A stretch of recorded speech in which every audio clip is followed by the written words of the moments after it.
আসসালামু আলাইকুম। শুভেচ্ছা সহ সবাইকে আমন্ত্রণ জানাচ্ছি চ্যানেল আই সংবাদে। সংবাদ কক্ষ থেকে আপনাদের সাথে আছি আমি আনিকা জাহিন।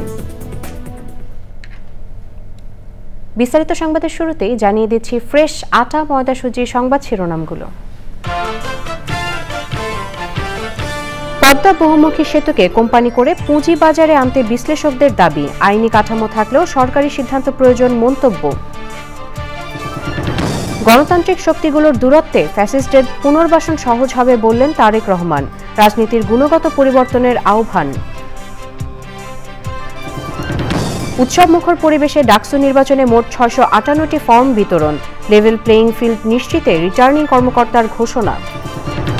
এবং শেরপুরে সবুজে সাজাই বাংলাদেশ স্লোগানে প্রকৃতি ও জীবন ক্লাবের বৃক্ষরোপণ, প্রাকৃতিক ভারসাম্য রক্ষায় কার্যকর অবদান রাখবে প্রত্যাশা।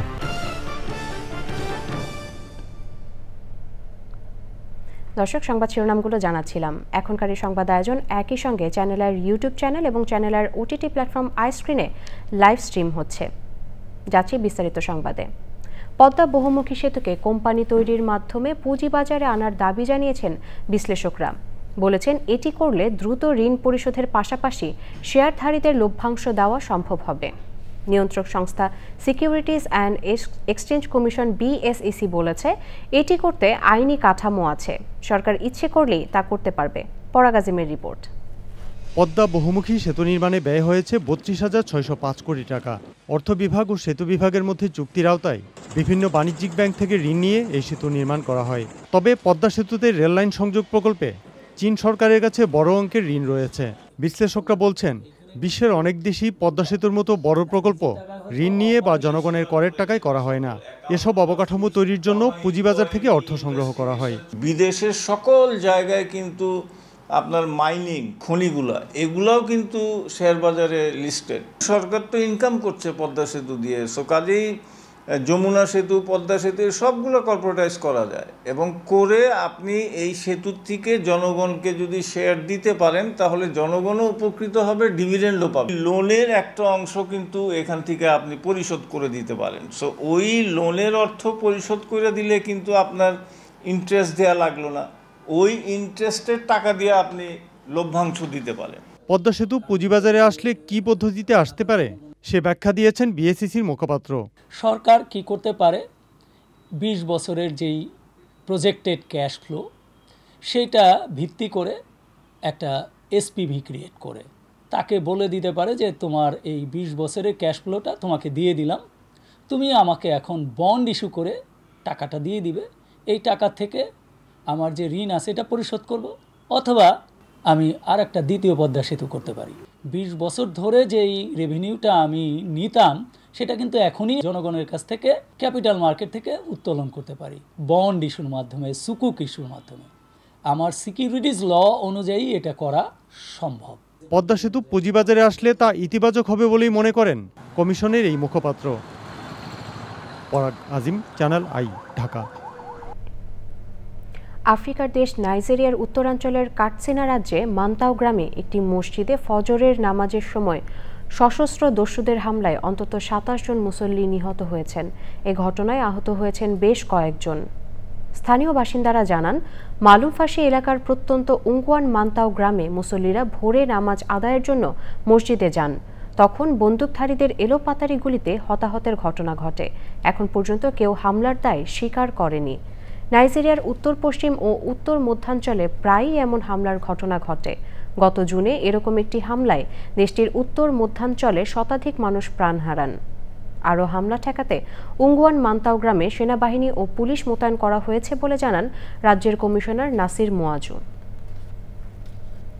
বিএনপির ভারপ্রাপ্ত চেয়ারম্যান তারেক রহমান বলেছেন প্রচলিত ধারার রাজনীতি থেকে বের হয়ে আসতে হবে। প্রতিশোধ ও কথামালার রাজনীতি নয়, রাজনীতির গুণগত পরিবর্তন আনতে হবে। রাজধানীতে স্বেচ্ছাসেবক দলের প্রতিষ্ঠা বার্ষিকীর আলোচনায় অনলাইনে যুক্ত হয়ে তিনি বলেন কোনো রাজনৈতিক দলের বক্তব্যে গণতন্ত্রের পক্ষের শক্তিগুলোর মধ্যে দূরত্ব তৈরি হলে ফ্যাসিস্টদের পুনর্বাসন সহজ হবে।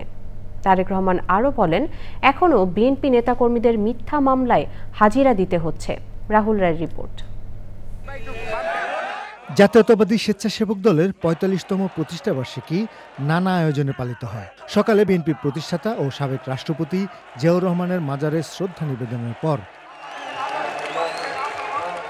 বিকেলে চীনমৈত্রী সম্মেলন কেন্দ্রে ছিল আলোচনা সভা। শহীদদের পরিবার ও দলের সিনিয়র নেতাদের সঙ্গে আলোচনায় লন্ডন থেকে ভার্চুয়ালি যুক্ত ছিলেন বিএনপির ভারপ্রাপ্ত চেয়ারম্যান তারেক রহমান। প্রতিরোধ, প্রতিহিংসা কিংবা কথা বলার রাজনীতির পরিবর্তে বাস্তবধর্মী পরিকল্পনা গ্রহণ এবং বাস্তবায়নের মাধ্যমে প্রচলিত রাজনীতির ধারার গুণগত পরিবর্তন ঘটাতে হবে। নির্ধারিত সময় নির্বাচন অনুষ্ঠান নিয়ে ফ্যাসিবাদ বিরোধী আন্দোলনে আমাদের রাজপথের সহকর্মী যোদ্ধা কোন রাজনৈতিক দলের বা তাদের সদস্যদের বক্তব্যে মন্তব্যে গণতান্ত্রিকামী জনগণের মনে নানা জিজ্ঞাসার জন্ম দিয়েছে। গণতান্ত্রিকামী রাজনৈতিক দলগুলোর মধ্যে যদি দূরত্ব তৈরি হয়, পলাতক ফ্যাসিস্ট চক্রের পুনর্বাসনের পথ সহজ হয়ে উঠবে। প্রিয় গণতান্ত্রিকামী জনগণের প্রতি সজাগ এবং সতর্ক থাকার বিনীত আহ্বান জানাই। কল্যাণ রাষ্ট্র গঠনে বিএনপির পরিকল্পনাগুলো জনগণের কাছে পৌঁছে দিতে নেতাকর্মীদের নির্দেশ দিয়েছেন তারেক রহমান। আমাদের হাজারো নেতাকর্মীকে গুম, খুন, অপহরণের শিকার হতে হয়েছে। ফ্যাসিবাদ শাসনের অবসান বা স্বৈরাচার পলায়নের পরও আজও ফ্যাসিবাদ আমলের দায়ের করা মিথ্যা এবং রাজনৈতিক উদ্দেশ্য প্রণীত মামলায় এখনো আমাদের হাজার হাজার নেতাকর্মীকে আদালতের বা হাজিরা দিতে হচ্ছে। জাতীয়তাবাদী আদর্শের একজন অনুসারী হিসাবে আপনাদের প্রতি আমার আহ্বান, এমন কোনো কাজ থেকে আপনারা বিরত থাকবেন যা জনমনে বিরূপ ধারণা তৈরি করতে পারে। জনশক্তি, জনবল, বিএনপির মনোবল। বিএনপির ভারপ্রাপ্ত চেয়ারম্যান বলেছেন, সংবিধান বা নীতিমালা দিয়ে ফ্যাসিস্ট আটকানো যায় না, প্রয়োজন জনগণকে রাজনৈতিকভাবে শক্তিশালী করা। রাহুল রায়, চ্যানেল আই, ঢাকা। মাইলস্টোন দুর্ঘটনায় গুরুতর আহত রোগীদের চিকিৎসায় সময়োপযোগী সাড়া দেওয়ায় ব্রিটিশ চিকিৎসক দলকে ধন্যবাদ জানিয়েছেন প্রধান উপদেষ্টা অধ্যাপক মোহাম্মদ ইউনূস। মঙ্গলবার প্রধান উপদেষ্টা অধ্যাপক মোহাম্মদ ইউনূসের সঙ্গে ব্রিটিশ চিকিৎসকদের প্রতিনিধি দল সাক্ষাৎ করতে গেলে তিনি তাদের ধন্যবাদ জানান। মর্মান্তিক দুর্ঘটনার পর দগ্ধ রোগীদের চিকিৎসায় ৯ সদস্যের একটি মেডিকেল টিম ঢাকায় পাঠায় ব্রিটিশ সরকার। গত ৯ই আগস্ট ঢাকায় পৌঁছানো এই দলটি কেবল আহত রোগীদের চিকিৎসাই করেনি, বরং ভবিষ্যতে একই ধরনের পরিস্থিতি মোকাবেলায় বাংলাদেশকে সক্ষমতা তৈরিতেও সহায়তা করছে। সমগ্র জাতির পক্ষ থেকে ধন্যবাদ জানিয়ে প্রধান উপদেষ্টা বলেন, তাদের সহযোগিতা ছাড়া এত দ্রুত সবকিছু করা সহজ ছিল না। স্বাস্থ্য উপদেষ্টা নূরজাহান বেগম, জাতীয় বার্ন অ্যান্ড প্লাস্টিক সার্জারি ইনস্টিটিউটের পরিচালক মোহাম্মদ নাসির উদ্দিন এবং বাংলাদেশে নিযুক্ত British high commissioner Sarah Cook সে সময় উপস্থিত ছিলেন। ব্রিটিশ মেডিকেল টিম ২৪শে আগস্ট ঢাকা ত্যাগ করবে। থাইল্যান্ডের চিকিৎসা শেষে ঢাকায় ফিরে অসুস্থ বোধ করায় হাসপাতালে ভর্তি হয়েছেন বিএনপি মহাসচিব মির্জা ফখরুল ইসলাম আলমগীর। বর্তমানে তিনি ইউনাইটেড হাসপাতালে চিকিৎসাধীন রয়েছেন। মঙ্গলবার রাত ১টার দিকে তাকে সেখানে নেওয়া হয়। চিকিৎসা শেষে মঙ্গলবার সন্ধ্যায় ব্যাংকক থেকে ঢাকায় ফেরেন তিনি। এরপর গুলশানে বিএনপি চেয়ারপারসনের কার্যালয়ে যান মির্জা ফখরুল। সেখানে রাত 11:30 পর্যন্ত একাধিক দলীয় বৈঠকে অংশ নেন। পরে বাসায় ফিরে অসুস্থ বোধ করলে তাকে হাসপাতালে নেওয়া হয়। বিএনপির স্থায়ী কমিটির সদস্য অধ্যাপক ডাক্তার AZM জাহিদ হোসেন এবং দলটির মিডিয়া সেলের বরাতে জানা গেছে, হাসপাতালে ভর্তি থাকলেও এখন কিছুটা সুস্থ আছেন তিনি। 13ই আগস্ট চোখের চিকিৎসা করাতে ব্যাংকক যান মির্জা ফখরুল।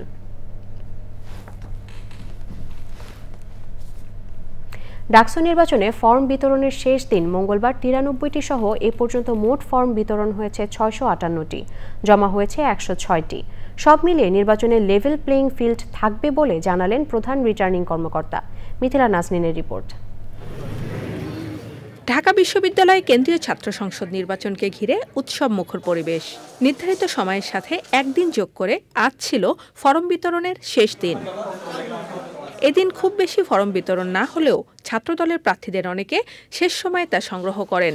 আমাদেরকে নির্দেশনা দিয়েছে যারা হলে অ্যাভেলেবেল আছে আমাদের হল থেকে মনোনয়ন ফর্ম উত্তোলন করে রাখার জন্য। একইভাবে যারা আমরা মনে করতেছি ভার্সিটিতে মানে কেন্দ্রীয় ডাকসুতে নির্বাচন করার জন্য এলিজিবল আছি তাদেরকেও উত্তোলন করে রাখতে বলছে। যদি আমাদের প্যানেলকে ঘোষণা করে সেক্ষেত্রে যারা যারা সমর্থিত হবে তারা মনোনয়নপত্র জমা দিবে এবং বাকিরা আমরা সাংগঠনিক সিদ্ধান্তকে মেনে নিয়ে সবাই একসাথে ভালো কিছু করার জন্য এবং ছাত্রদল এবং ঢাকা বিশ্ববিদ্যালয়ের জন্য ভালো কিছু করার জন্য আমরা একসাথে এগিয়ে যাব। ছাত্র শিবির সহ অনেকে সময়সীমা একদিন বাড়ানোকে পক্ষপাতিত্ব বললে তার ব্যাখ্যা দেন প্রধান রিটার্নিং কর্মকর্তা। আজকে জমা পড়েছে 106টি, আর আজকে বর্ধিত যে সময় ছিল টাইম আজকে নিয়েছে 93টি। তাহলে মোট আমাদের এই পর্যন্ত বিতরণ ডাকসুতে 658টি। গণতান্ত্রিক শিক্ষার্থীদের ঐক্যের ভিত্তিতে প্রতিরোধ পর্ষদ নামে প্যানেল ঘোষণা করা হয়। এই পর্ষদে ভিপি হিসাবে নির্বাচন করবেন বিভিন্ন সময় সামনের সারি থেকে ভূমিকা পালনকারী নেত্রী শেখ তাসনিম আফরোজ ইমি। সাধারণ সম্পাদক হিসাবে নির্বাচন করবেন মেঘমল্লার বসু। সহ সাধারণ সম্পাদক হিসাবে নির্বাচন করবেন জাবির আহমেদ জুবেল। সব মিলিয়ে গ্রহণযোগ্য নির্বাচনের প্রত্যাশা সবার। Mithila Naznin, channel I, Dhaka. মঙ্গলবার রাতে রংপুর বেগম রোকেয়া বিশ্ববিদ্যালয়ের ছাত্র সংসদ নির্বাচনের রোডম্যাপ ঘোষণা করেছে প্রশাসন। একই সাথে বিশ্ববিদ্যালয় আইনে ছাত্র সংসদ অন্তর্ভুক্তির দাবিতে অনশনরত শিক্ষার্থীদের 30 অক্টোবরের মধ্যে ছাত্র সংসদ নির্বাচন আয়োজনের আশ্বাস দিয়েছে প্রশাসন। এরপর শিক্ষার্থীদের ডাবের পানি পান করিয়ে অনশন ভাঙান উপাচার্য অধ্যাপক ডক্টর শওকত আলী। শিক্ষার্থীদের সাথে একাত্মতা ঘোষণা করে না খেয়ে থাকা উপাচার্যকেও ডাবের পানি পান করান অনশনরত শিক্ষার্থীরা জানিয়েছেন, দীর্ঘ সময় ধরে চলা আন্দোলনের পর প্রশাসনের এই আশ্বাস তাদের স্বস্তি দিয়েছে। বিশ্ববিদ্যালয় প্রশাসনও নিশ্চিত করেছে নির্ধারিত সময়ে নির্বাচন হবে। বিশ্ববিদ্যালয় প্রশাসন থেকে আমাদের বিষয়টি বিবেচনা করে শিক্ষার্থীদের প্রাণের দাবিকে তারা মেনে নিয়ে আমাদের একটা নির্বাচনের ডেটও দিয়েছেন। 20 অক্টোবর আমাদের নির্বাচনের সমস্ত কার্যক্রম সম্পন্ন করার ঘোষণা দিয়েছে। আমরা এটাতে আশাবাদী। আমরা তাদের সাথে ছিলাম এবং ভবিষ্যতে থাকবো। আনঅফিসিয়ালি কাজ শুরু করে দিয়েছি, কারণ এটা একটা বিশাল কর্মযজ্ঞ।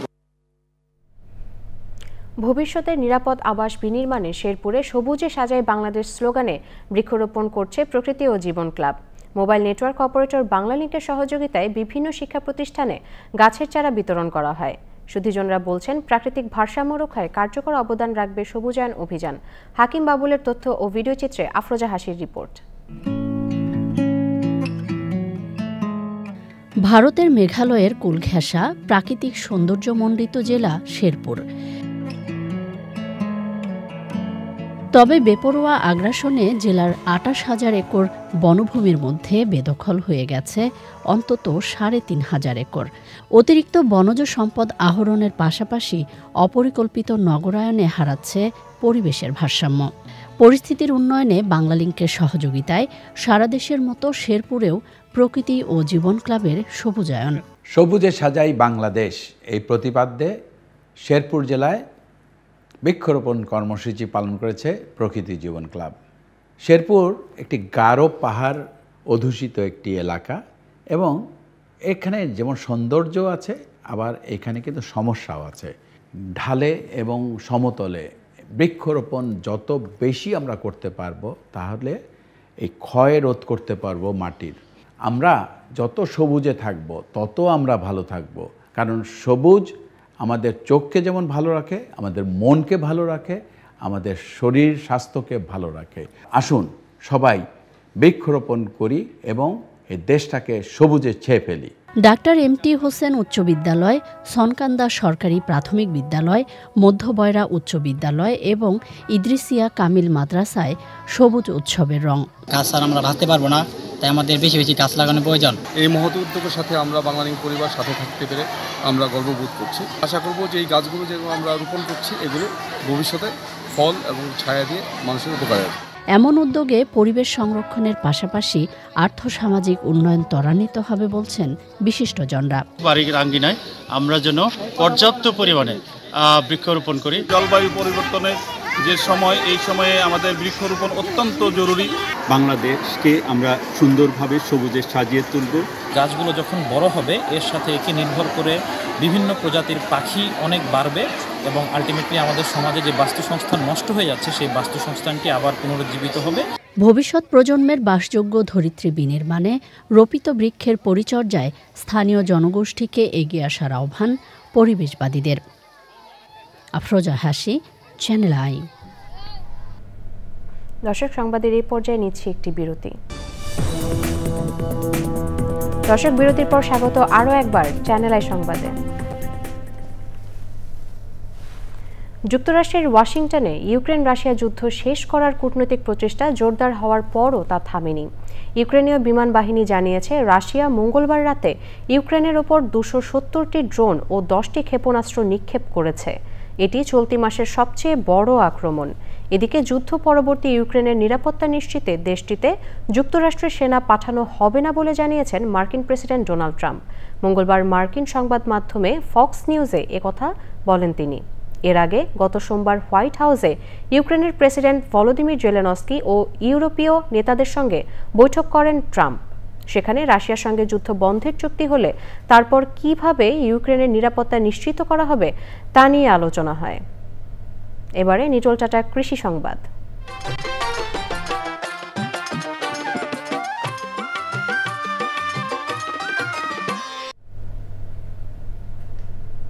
সাতক্ষীরায় লবণাক্ত চিংড়ি ঘেরের আইলে অসময়ের তরমুজ চাষ হচ্ছে।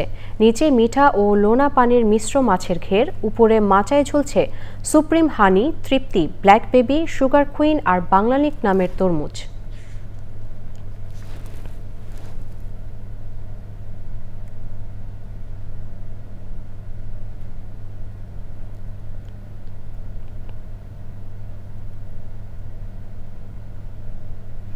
এবারে প্রকৃতি সংবাদ।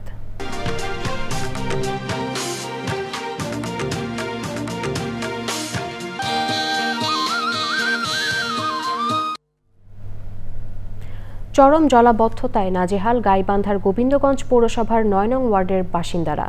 কর্তৃপক্ষের অবহেলা আর উদাসীনতায় পানি নিষ্কাশন ব্যবস্থা বন্ধ হয়ে জনদুর্ভোগ দীর্ঘস্থায়ী হচ্ছে বলে অভিযোগ উঠেছে। সেই সাথে পতিত অবস্থায় পড়ে আছে প্রায় ৩০০ বিঘা ফসলি জমি। প্রয়োজনীয় ব্যবস্থা নেওয়ার আশ্বাস দিয়েছে পৌর কর্তৃপক্ষ।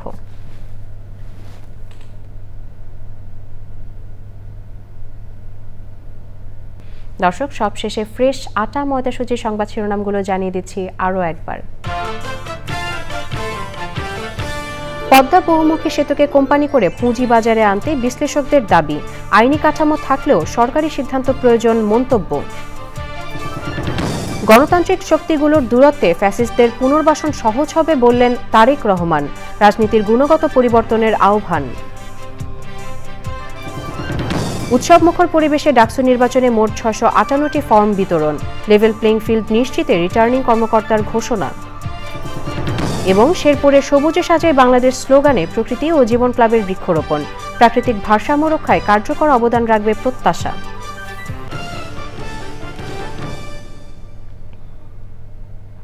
চ্যানেল আইয়ের সর্বশেষ সংবাদ জানতে ভিজিট করুন channelionline.com-এ। যুক্ত থাকুন আমাদের সোশ্যাল মিডিয়া প্ল্যাটফর্মগুলোর সাথে। পরবর্তী সংবাদ দেখার আমন্ত্রণ রইল। এতক্ষণ সাথে থাকার জন্য সবাইকে অসংখ্য ধন্যবাদ।